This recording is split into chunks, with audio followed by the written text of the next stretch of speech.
Dr. Dilip Amin is the founder of InterfaithShaadi.org and HinduSpeakers.org. Dr. Amin is the director of the Peninsula of Multi-Faith Coalition of San Francisco Bay Area. My brother lives in Bay Area, so. He is a Dharma ambassador and on the advisory committee at the Hindu American Foundation. He is the faculty member of Hindu University of America, and Dr. Amin has guided 1,200 youth in interfaith relationships over the past 18 years. Unfortunately, most of them very sad situations. First, it's such an excellent show. It's done so well, everybody played so well, the script is so important. And as a parent, I'm glad you came and see, because this is the reality of this world. And I'm recommending that you should run this show in every city in America, or what.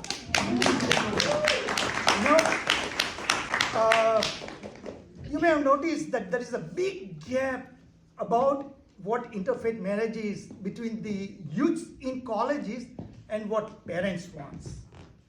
And what I recommend youths, how to fill that gap, is play game. As soon as you go on a date with the first girl, even on pre-date, go and tell mom, today I dated one of the Pakistani, let them boil over. And then you says that, I'm very, very serious mom, dad, with hijabi, black Muslim girl. And she's so lovely, so pretty. Can I bring her for home? And keep on repeating this every 6 months, new story, keep on bringing. So by the time the 11th girl you present, who you are really serious about, parents says, do what you want. Tell us when is the wedding, give us a week so I prepare my saris. That's about it. So Dr. Amin, it holds true for a girl also. She can say that. No, I'm going to dating every 6 months, I'm dating a different man, okay? just for the audience. And other important thing is that there is a clear prejudice there. Both sides, Hindu and Muslim sides. And they have so much stereotype that this is exactly what is coming. And for that, the request to parents, when you hear that mom, dad, I'm in love with Muhammad or Neel, what you do is to put a duct tape on your mouth, only use your ears and eyes for next 6 months.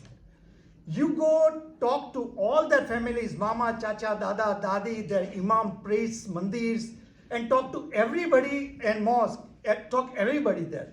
So take 6 months and find out exactly where the situation is there. And then you propose, like I have in the book, share and respect with equality. Everything 50-50, that's what I'm recommending. Immediately your son or daughter will say, actually dad, mom, you've been so nice to me. This is my concern. There is no equality. There is some problem. And then parents and children get together and find the solution. But the bottom line is, the decision must be of children, what they want to do. This is their life. Parents are there only to guide them. Last point I mentioned, the caste. That parents are not talking about themselves. They are talking about what the mandir will think, what my church will talk, this mosque will say. So, and I will get back to more onto the caste, how to handle that. I'm rephrasing my questions now to keep up with you. That was a very insightful one. Thank you so much. I'm just taking over one thing, that start with the most extreme case of interfaith relationship you can when you go to your parents. That will settle it, and then go down from there and you can get married. Now coming to the big question, and I know you are an expert and you can enlighten all of us here in the audience. When the question is a Hindu-Muslim marriage, most experts rely on faith and religion to guide us. So what does Quran and Gita, do they allow a Hindu-Muslim marriage? Do they not allow? Are there certain circumstances which this can happen? To start with, and a great news, Quran does not mention Hindu, nor naturally Gita has the mention of Muslims or Islam. So you are free to interpret God's message as you want. Great. great start. But the religious institute will give you hell to define the word believer. As per Bhagwan Krishna says, if you are non-believers, you're not going to have benefits of my knowledge, nor there is anything against non-believers, and there is no mention of interfaith marriage in the Gita. So that's a less problem on that side. Quran is a clearly binomial. Either you are believers to be respected, dignified, and to be ultimately they will go to heaven. And the non-believers or kafirs to be sternly treated and will go get hellfire. Quran on an interfaith marriage, Quran 2:21 says you can marry only a believer, and a slave girl is better than a non-believing woman, even she pleases you. The verse in the Quran is the Quran Surah 60:11, which says, for whatever reason, let's say you got married, if you are in a marriage relationship and if your spouse is non-believer, talaq them right away. So there is a hanging sword all over. Anytime the spouse change the definition, you will be in a deeper trouble. Now you may wonder that how about the Muslim world at large? In this play we focus on India, but at world, how they interpret this believer word. 62% of Muslim majority nations have a strict prohibition for Hindu-Muslim marriages, and 94% of Muslim majority countries have many restrictions. Country like Pakistan and Bangladesh, who does not have strict restrictions or law against it, but my Muslim Pakistani friend told me that you will not find a single Hindu-Muslim couple in entire country, and if one there will be executed. Compared to that, there are 14 dharmic nations and none of them have severe marriage restrictions for marriages in those countries. And in India, you go to any major city, you will find plenty of Hindu-Muslim couples there. Now you may say, wait, Dr. Amin, this is, are you talking about world thing? I'm in relation with one particular person. And what do I do with that one? What you do is ask that party, I'm a Hindu, I'm a believer, or I'm a kafir. Naturally, that party will say, no, you are a believer. So then take a piece of paper, write it down. I will not have sahadat, that is a religious conversion, for Islamic nikah, that is a marriage. That's number one. And second thing, our children will be raised in both faiths. And then you ask the parents both the parents to endorse it, and then go and most importantly, put it on the Facebook. If the other party comes and tells you that no, that will be too embarrassing. What is that party is telling you? That when the difficulty comes from the pressure from society, that party is not going to defend you, and you should walk away from it. And if somebody goes through, truly believes you are a believer, you will have a really nice, beautiful, everlasting married life. Thank you. Moving on, I know, Dr. Amin, you already covered the conversion and Shahada aspect of it a little bit. So I'm going to change the question and ask you, based on the 1,200 youths that you have, helped kind of navigate this, if you could tell us, like, from a data perspective, how many of them are actually, taking on conversion, or are there people who are not converting and yet able to navigate this whole situation with the support of families and society? How does that work out? Great. My role was a little difficult. I see the worst kind of situation because it's a web-based. I did consulting. People don't want to hear what I want to say when they are dating first time, forget it, for a long time. It's only 6 months before marriage. All of a sudden, all those dirt start coming out, and then they run for where is that guy? So when I see the case, it's always it's much mess, and I try to sort it out. So that's the situation. Now, how many percentage are getting into conversions, in my hand, I would say at least 90% from Muslim side, there is an expectation of conversion or some kind of discussions. So somehow that's society has accepted that Muslim cannot convert out, but Hindu has that option. And as a matter of fact, some reason, even Hindus themselves are ready to convert, happily convert. I don't have any problem conversion, no problem. And I keep on explaining, do you understand what you're getting into it? Because for Hindus, they have already 100 gods. So they think that you are adding one more god, no problem. I will baptize, no problem. Jesus, I believe it. Muhammad, no problem. But they don't realize you're not adding one god, you are removing all your gods. Thank you for that. Anything you want to add? We had Dr. Gauss last weekend, and we had a great discussion. But he has done 500 such unions, and he is saying that the paradigm has shifted, and this is not being asked.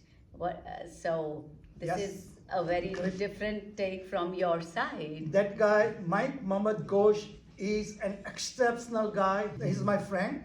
And we chat on everyday basis. We have done joint common publications. We have written it.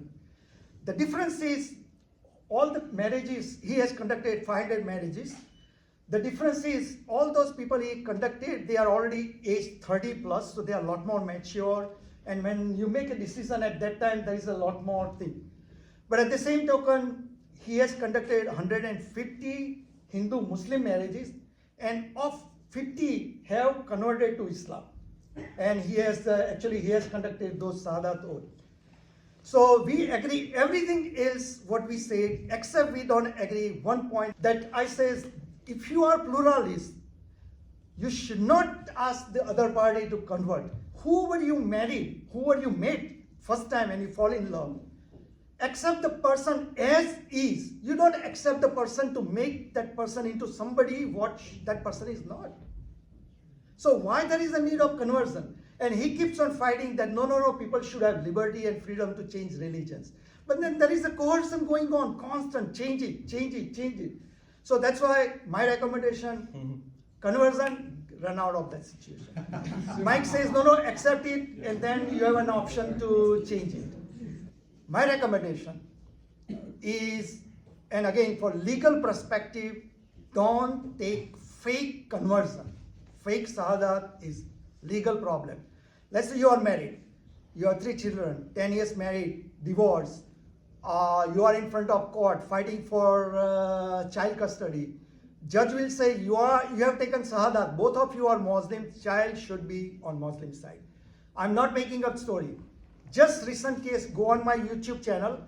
There is the Hindu-Jewish marriage. He says bar mitzvah, like Sahadat children. Yeah, he says, let's have a bar mitzvah, bridge ceremony, no problem. New Jersey court says, well, the wife was the Jew, meaning the children must be Jewish. That's the American judge understood. You had children as a bridge, so children are Jews. So they took away meditation time from Hindu. They were already divorced and child fighting for it. Judge took away meditation time and give it to bar mitzvah time. In New Jersey secular court, don't fake convert.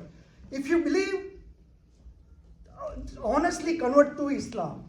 Don't fake to full Allah, Islam and all that. And there are options available. Without conversion, you can still marry, and like Mike will perfectly do it. So why fake? Why to build your married life foundation on lies and deception? 30-second rebuttal. He says that they don't have to think of divorce because it doesn't happen. I disagree. As we said, when you are dating, from that point, think of worse. Not only divorce. Let me finish. Not only think of divorce, but even when you are. The problem in married life does not end when you die. Because you are dead. How you go? Muslim way or Hindu way? So problem continues. My point being, let all the problem be resolved before you get married. But- and when you marry, my God, Here's the thing. you find there is no problem coming. Enjoy it. That's it. Maybe there's no marriage. So here's the thing. Maybe there's no marriage happening Yes, only. I just don't think that there is anything like a legal instrument like equivalent to a prenup for religion. You could have. But you could have. but will it be recognized in court? Yes, of course. Has it? Can you give me an example of a case where this has happened? In this New Jersey case, which I mentioned, Hindu-Jewish one, by some mistake, the Jewish lady wrote it that our children will be both raised in both the faiths. He dig out that email, that's a prenuptial agreement, and presented to the court, and court took a lot of weight on it. So even one email wrote it just out of blue. I don't know why she ended up writing it. It helped it. So write an email. it doesn't matter. Huh? So document it, right? Doesn't matter. That's a prenuptial agreement.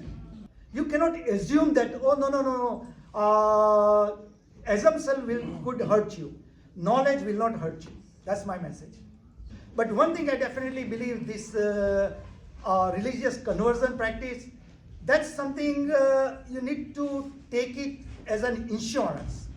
If you can move that out, if the other party is willing to defend you against his community, because problem is not those two couples. There is never I seen problem is always in-laws, the imams and pandits, and the religious institutes. And how much each other going to protect each other when the difficult situation comes, that you can only taste when you say, nope, I will not have this conversion. And there are many options these days available. There is no need for conversion. Why to fake convert? So the presumption of having perfection in interfaith marriage is probably a little unfair, right? Like you want them to be perfect. Every interfaith marriage has to last. But the reality is not all marriages last. Like the unfortunate reality is there are so many divorces. We don't really care about other divorces. We are only focused on interfaith divorce. I married a Hindu, and we are both non-practicing Hindus, but we did make some concessions when we were marrying. And not to take away from their struggle, but the thing is, like every marriage is like 1,000 lakhs, right? Like it's a marriage is a convenience contract. Even that's why we have like a court marriage or like marriage in front of registrar, because even Indian government doesn't take marriages seriously. So don't you think the presumption of perfection on interfaith marriages is a lot, and that's a problem, right? In No, itself. it's not a problem. Actually, it helps. Let me tell you, I never said interfaith marriages are wrong. I am for interfaith. If you want to do it, that's your choice. As a matter of fact, I believe, I don't have any data, that interfaith marriage have less divorce compared to within faith marriage. The reason being, when you are in interfaith marriage, you're being grinded. You take 1 to 10 years before you get married. So when you grinded so much, that's what I'm recommending. There is no problem left. Versus within faith marriage, 3 months you are together and both the parents, but perfect hai, kya soch rahe ho, kya? Even though they are not ready to marry, parents push them to get ready. Yeah.